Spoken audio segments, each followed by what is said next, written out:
দেশ ও দেশের বাহিরের সকল বন্ধুদেরকে আমার সালাম, আসসালামু আলাইকুম। প্রিয় দর্শক, আমরা এসেছি শ্যামবাজার পাইকারি বাজারে। এখানে বিক্রি হচ্ছে পেঁয়াজ।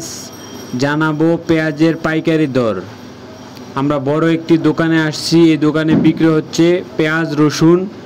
এখন জানবো পেঁয়াজ কত করে বিক্রি হচ্ছে আজকে, রসুন কত করে বিক্রি হচ্ছে।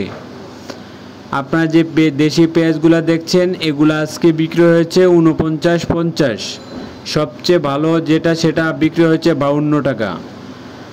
আর রসুন বিক্রি হয়েছে 100 টাকা। 100 টাকা কেজিতে ভালো মানের রসুন পাওয়া যায়।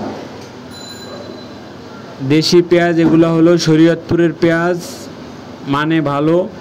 পাবনার পেঁয়াজ খুব কম আসে এখন শ্যামবাজারে। সবচেয়ে বেশি ফরিদপুরের পেঁয়াজ, ফরিদপুর, শরীয়তপুর এইসব জায়গার পেঁয়াজ সবচেয়ে বেশি আসে।